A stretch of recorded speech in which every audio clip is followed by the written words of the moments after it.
എപ്പിസോഡിൻ്റെ തുടക്കത്തിൽ കാണിക്കുന്നത് ഷാങ്യോ അവൾക്ക് കിട്ടിയ ആ പോർക്കിൻ്റെ ഇൻഡസ്ട്രിയിലൊക്കെ കൊണ്ട് എന്തോ ഡിഷ് ഉണ്ടാക്കുന്നതാണ്. ഇതിൻ്റെ മണം അടിച്ചിട്ട് കുറച്ച് കുട്ടികൾ വെയിൽക്കരയിൽ വന്ന് കൊതി പിടിച്ച് നിൽപ്പുണ്ട്. ഈ സമയത്താണ് ഷാങ്യം വലിയ ഗമയിൽ അവരുടെ അടുത്തുകൂടി ഓടി വന്നിട്ട് എൻ്റെ ചേച്ചി എന്നൊരു സ്പെഷ്യൽ ഐറ്റം ഉണ്ടാക്കുന്നുണ്ടല്ലോ, എന്താണെന്ന് ഞാൻ നിങ്ങളോടൊന്നും പറയില്ലല്ലോ എന്നൊക്കെ പറഞ്ഞുകൊണ്ട് തുള്ളിച്ചാടി അകത്തേക്ക് പോകുന്നത്.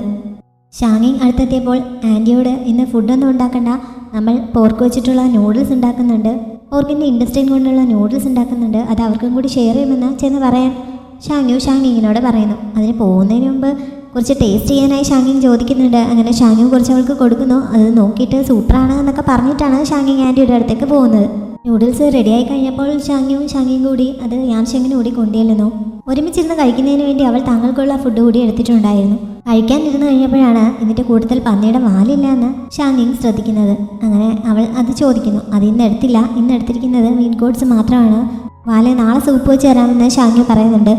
ഈ മീറ്റ് ഗോഡ്സ് എന്താണ് എന്ന് യാൻഷെങ്ങിന് മനസ്സിലാവുന്നില്ല. പക്ഷെ അവൻ അതിനെപ്പറ്റി ചോദിക്കുന്നില്ല.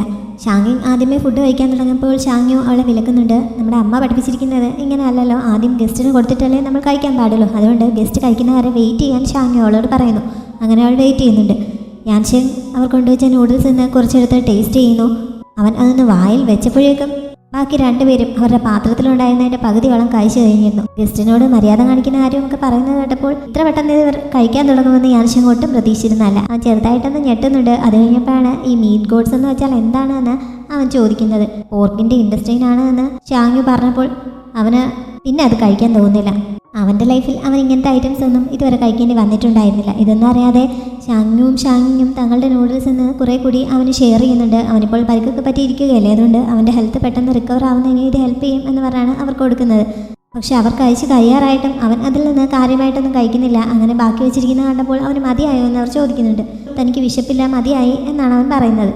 കേൾക്കേണ്ട താമസം രണ്ടുപേരും കൂടി ഫുഡ് വേസ്റ്റ് ആക്കരുതെന്ന് പറഞ്ഞ് അത് മുഴുവനും ഷെയർ ചെയ്ത് കഴിക്കുന്നുണ്ട്. നിങ്ങൾ സാധാരണയായി ഇതൊക്കെയാണോ കഴിക്കാറുള്ളതെന്ന് അവൻ ഈ സമയത്ത് ചോദിക്കുന്നുണ്ട്.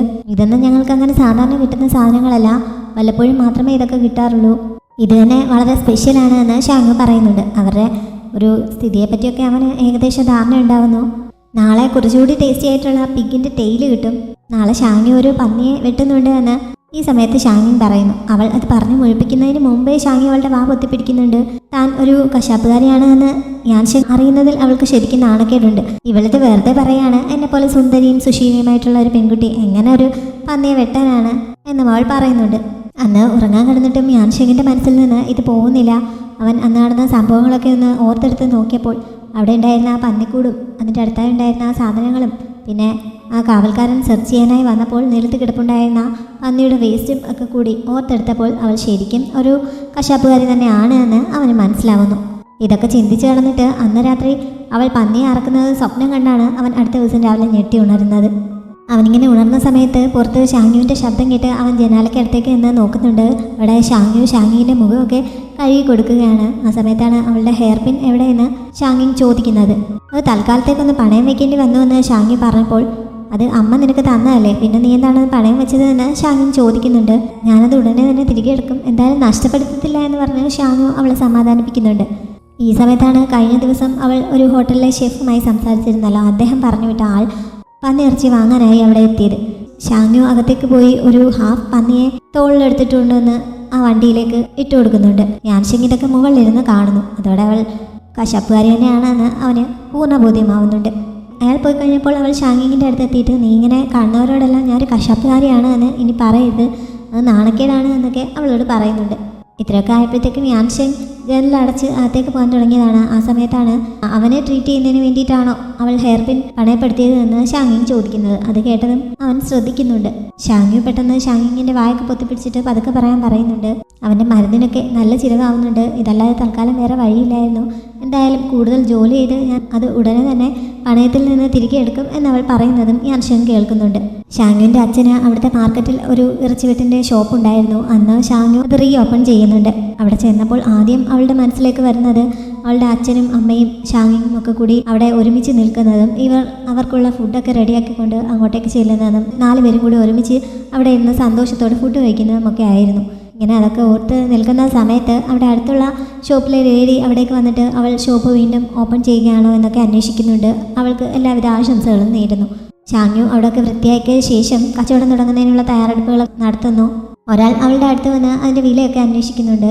അന്ന് ഇറച്ചി വാങ്ങുന്നവർക്ക് സ്പെഷ്യലായിട്ട് കുടലിൻ്റെ കുറച്ച് ഭാഗങ്ങൾ ഫ്രീ നൽകുന്ന ഒരു ഓഫറിനെ പറ്റി ഷാങ്യു അവരോട് പറയുന്നുണ്ട്. ഓപ്പണിംഗ് ഡേ ആയതുകൊണ്ട് ഒരു സ്പെഷ്യൽ ഓഫർ അവൾ നൽകുന്നുവെന്നേ ഉള്ളൂ.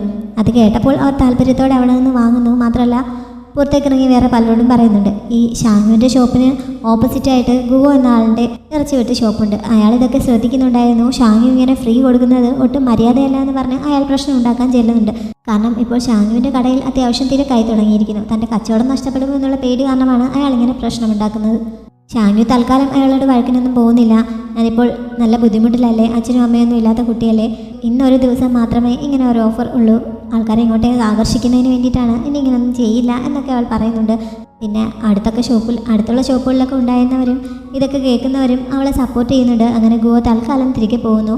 ഷാങ്യു അവിടെ നിന്ന് തൻ്റെ ഓഫറിനെ കുറിച്ച് വിളിച്ച് പറയുന്നുണ്ട്. അങ്ങനെ ഗുവോയുടെ കടയിൽ നിന്നവർ പോലും ഓടി അവളുടെ ഷോപ്പിലേക്ക് ചെല്ലുന്നുണ്ട്. അത് അയാളെ ശരിക്കും ദേഷ്യം പിടിപ്പിക്കുന്നു. എന്തായാലും ഷാങ്യുവിന് അന്ന് നല്ല കച്ചവടം നടക്കുന്നു.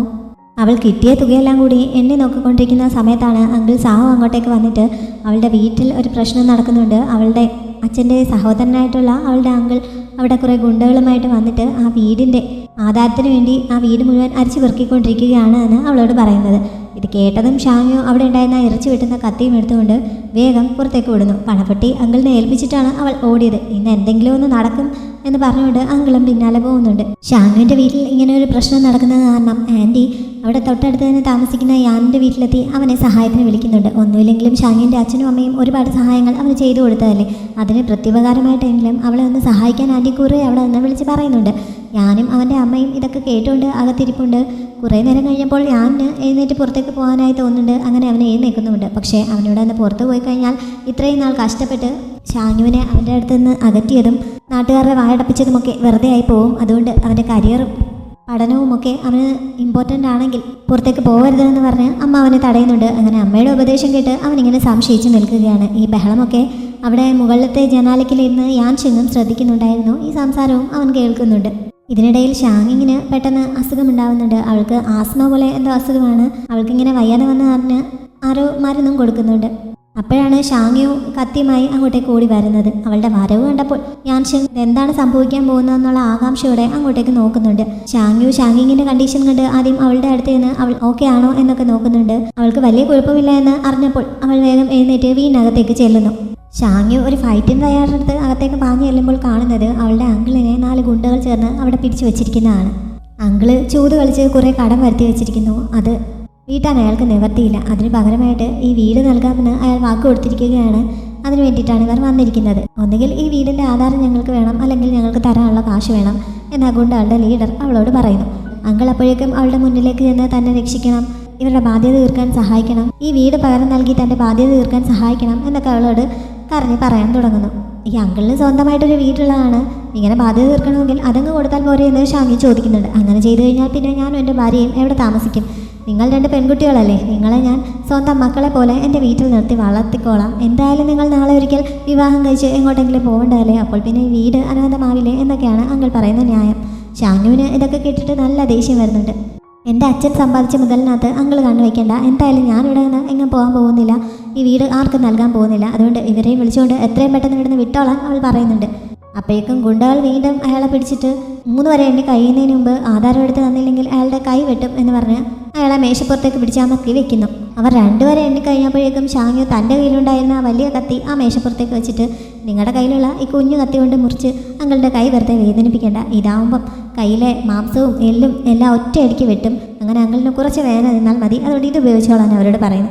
അങ്ങനെ തങ്ങളുടെ ആ പരിപാടി അവിടെ നടക്കില്ല എന്ന് ഗുണ്ടകൾക്ക് മനസ്സിലാവുന്നുണ്ട്.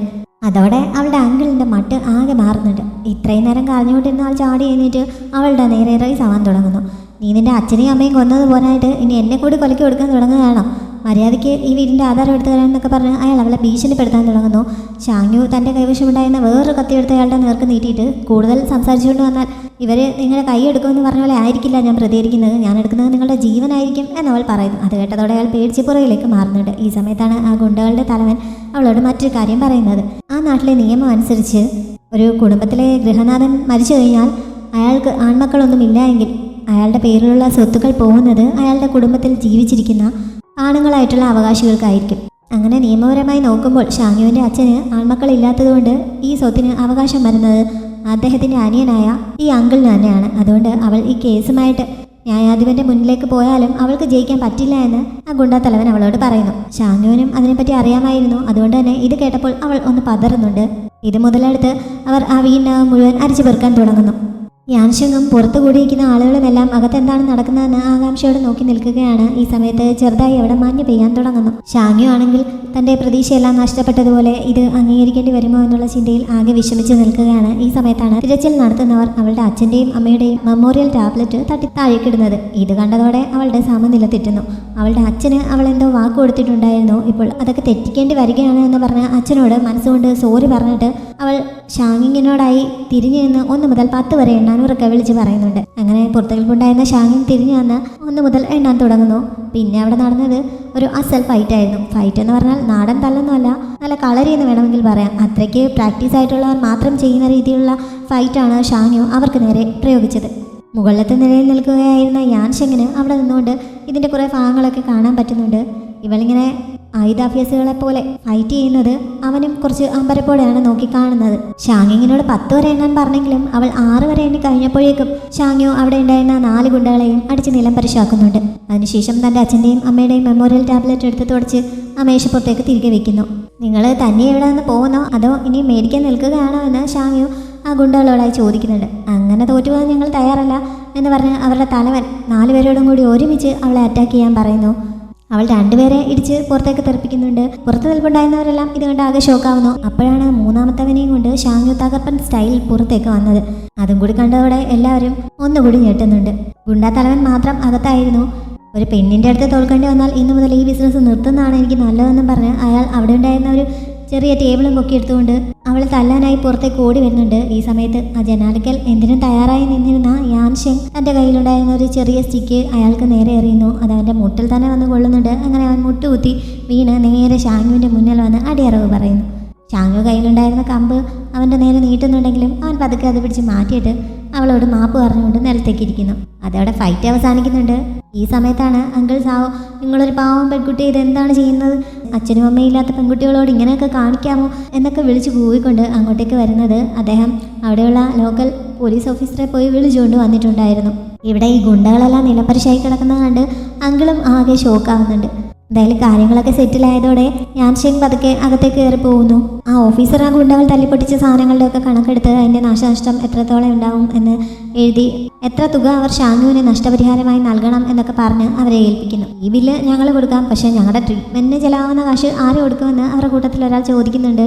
നിങ്ങളെപ്പോലെ 4 തടിമാടന്മാർക്ക് ഒരു പെൺകുട്ടിയുടെ തല്ലുകൊണ്ട് ഇങ്ങനെ ആയെന്ന് പറയാൻ നാണമില്ലേ എന്ന് ചോദിച്ച് ഓഫീസർ അവരെ ആക്ഷേപിക്കുന്നുണ്ട്. അതോടെ 4 പേരും പോകാൻ തുടങ്ങുന്നു. അപ്പോഴാണ് ഷാങ്യു അകത്തു നിന്ന് അച്ഛൻ്റെയും അമ്മയുടെയും മെമ്മോറിയൽ ടാബ്ലറ്റുമായി അങ്ങോട്ടേക്ക് ഇറങ്ങി വന്നത്. നിങ്ങൾ ഇത് മേശപ്പുറത്ത് നിന്ന് തട്ടി താഴെയിട്ട് ഇവരെ അപമാനിച്ചില്ലേ, അതുകൊണ്ട് ഇവരോട് ക്ഷമ പറഞ്ഞിട്ട് ഇവിടെ നിന്ന് പോയാൽ മതിയെന്ന് അവൾ പറയുന്നു.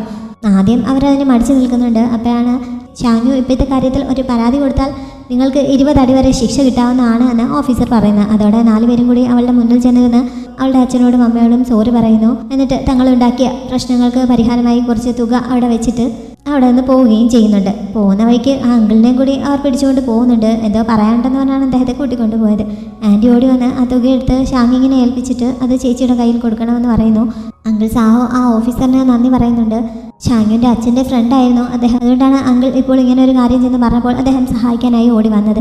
പക്ഷേ അടുത്ത തവണ തനിക്ക് സഹായിക്കാൻ പറ്റുമെന്ന് തോന്നുന്നില്ല. കാരണം ഇവിടുത്തെ നിയമം അനുസരിച്ച് ഇക്കാര്യത്തിൽ ന്യായം ഷാങ്യുവിൻ്റെ അങ്കിളിൻ്റെ ഭാഗത്താണ്. അതുകൊണ്ട് അതിനെന്തെങ്കിലും ഒരു സൊല്യൂഷൻ കണ്ടെത്തണം എന്ന് ഓഫീസർ പറയുന്നു. ഇതിനെപ്പറ്റി ഷാങ്യുവിനോട് സംസാരിക്കുന്നതിന് വേണ്ടി അദ്ദേഹം ഷാങ്യുവിനെ അവിടെയൊക്കെ തിരയുന്നുണ്ടെങ്കിലും അവളെ അവിടെ കാണാനുണ്ടായിരുന്നില്ല.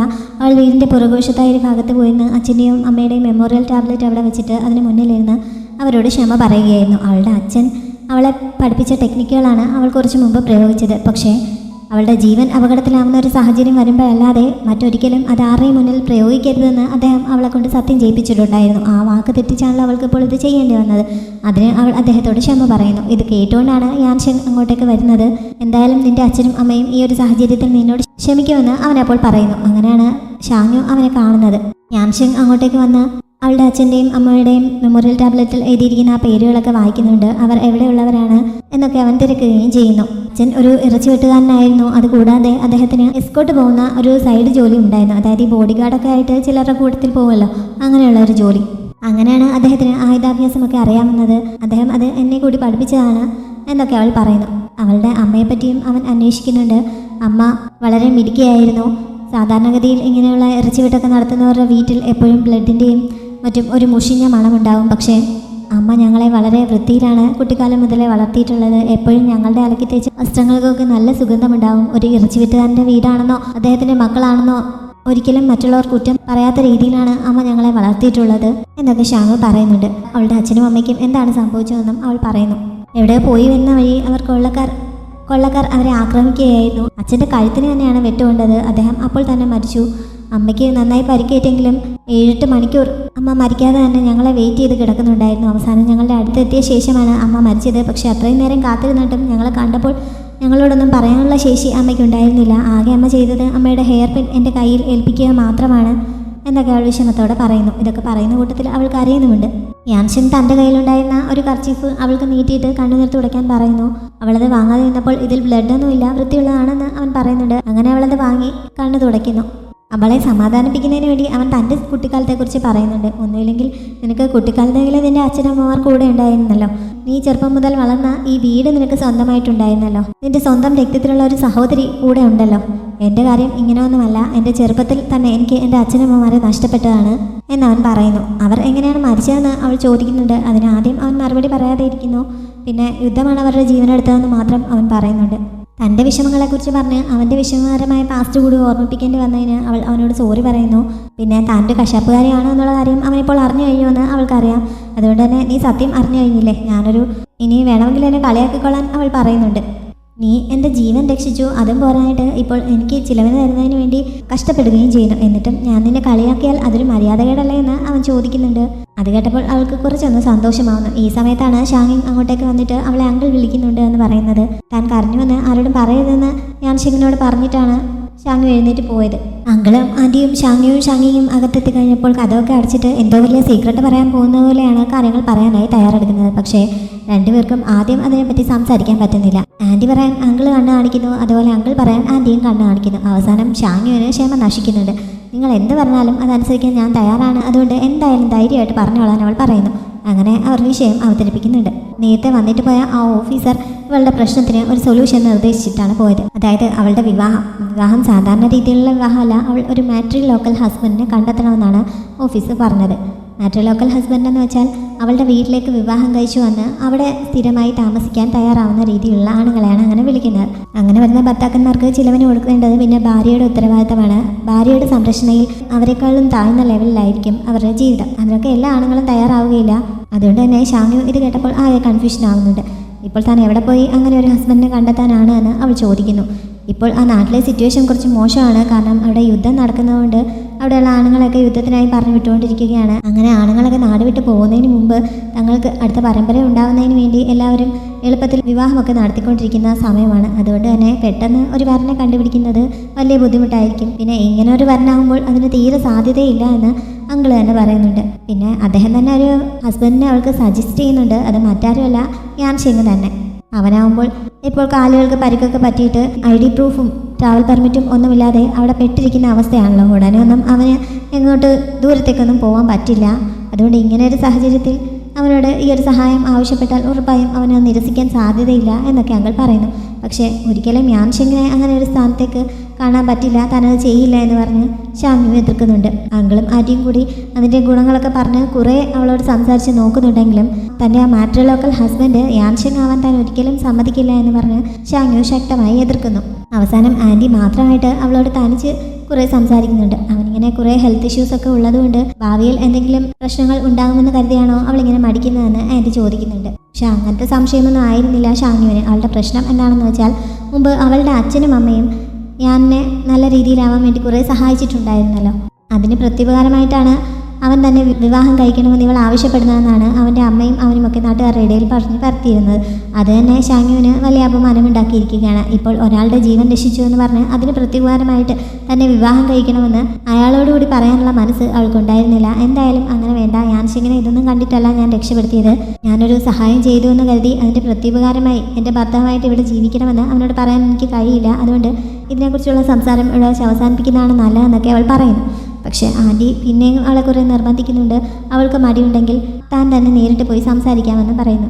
അത് വേണ്ടെന്ന് ഷാങ്യു പറയുന്നുണ്ട്. താൻ തന്നെ സംസാരിച്ചോളാമെന്ന് അവൾ പറയുന്നു. അങ്ങനെ അവൾ യാൻഷിങ്ങിൻ്റെ മുറിയുടെ മുന്നിലെത്തുന്നു. പക്ഷേ അകത്തേക്ക് കയറാനുള്ള ധൈര്യം അവൾക്ക് അപ്പോഴും ഉണ്ടായിരുന്നില്ല. അവൾ ആകെ കൺഫ്യൂഷനായി മുറിയുടെ മുന്നിലൂടെ അങ്ങോട്ടും ഇങ്ങോട്ടും നടക്കുകയാണ്.